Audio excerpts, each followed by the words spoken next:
పెళ్ళంటే పందిళ్ళు, సందళ్ళు, తప్పెట్లు, తాళాలు, తలంబ్రాలు. మన సంస్కృతి సంప్రదాయాల్లో అంతగా పెనవేసుకుపోయింది వివాహ బంధం. అలాంటి జీవితాలకు ఇప్పటి రైతు బిడ్డలు దూరమవుతున్నారు. పెళ్లిడికొచ్చిన యువ రైతులకు అమ్మాయిల్ని ఇచ్చేందుకు ఎవరూ ముందుకు రావడం లేదు. వినడానికి విచిత్రంగా ఉన్న ఈ వాస్తవం వ్యవసాయ రంగ దీనస్థితికి అద్దం పడుతోంది. దేశ ప్రజలకు అన్నం అందించే అన్నదాత బిడ్డలు పెళ్లిగాని ప్రసాదులుగానే మిగిలిపోతున్నారు.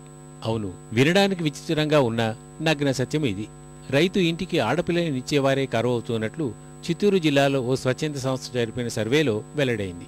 బడ్డీ కొట్టు వ్యాపారి చిరుద్యోగికి అమ్మాయిని ఇచ్చేందుకు ఇష్టపడుతున్న యువ రైతులకు పిల్లనిచ్చేందుకు ముందుకు రావడం లేదు. ఎవరైనా ఎక్కడైనా పోతే అమ్మాయి కావాలనేసి పోతే బెంగళూరులో ఉండడా, ఇంజనీర్గా ఉండడా, ఎంత జీతం, బెంగళూరులో ప్లాట్ ఉందా అని అడుగుతా ఉన్నాడు. రైతుగా ఉండేవాడికి ఎవరు ఇంకా సేద్యం చేసుకుంటాం అనేసి బిడ్డనీయకుండా ఇబ్బందులు పడుతున్నాడు. ముందైతే ఏమంటే మాకు ఇన్ని గ్రాములు బంగారు పెట్టాలి, మీరు పెళ్లి గ్రాండ్ గా చేసేయాలని అడిగి డిమాండ్ చేసేవాళ్ళు మగ పిల్లవారు. ఇప్పుడు ఆ పరిస్థితి అట్లా లేదు. మీరు పిల్లని ఇస్తే చాలా మేమే మీకేమైనా కావాలంటే ఇచ్చేసి కూడా చేసుకోపోతామనే పరిస్థితి ఉంది. ఒక అమ్మాయిని ఒక ఇంట్లో పెళ్లికి ఇవ్వాలన్నట్టయితే వాళ్ళు ఏం చూసేవాళ్ళంటే ఎన్ని కార్డులు ఎడ్లున్నాయి అని చూస్తే, ఎన్ని కార్డులు ఎడ్లు ఉన్నాయంటే అంత బలమైన ఇల్లు అని కుటుంబం, మా అమ్మాయికి దిగులు లేకుండా ఉంటుంది అనే దృష్టితో అమ్మాయిని ఇచ్చేవాళ్ళు. కానీ ఈ రోజుకి వచ్చేటప్పటికి అమ్మాయిని ఇవ్వడానికి దేనికి చూస్తున్నారు?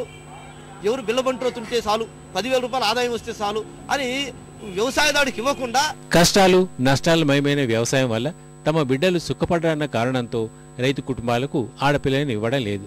వ్యవసాయదారులకు ఖచ్చితమైన ఆదాయం లేకపోవడం వల్లే ఈ దుస్థితి దాపురించింది.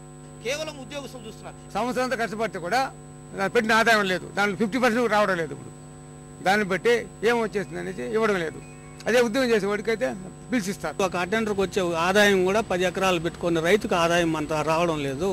తెలిసి మా అమ్మాయిని ఎందుకు అంత కష్టపెట్టించాలా, మేము ఎందుకు ఇవ్వాలా, ఏదో 10 రూపాయలు ఇచ్చి ఏడో ఒక ఉద్యోగస్తునికి ఇచ్చేస్తే కూడా వాడు నెమ్మదికి పోషించుకుంటాడో, అప్పులతో ఈ బాధలు భరించే కన్నా అనేసి దాని కోసం ఎవరు అమ్మాయిలు ఇష్టపడడం లేదు.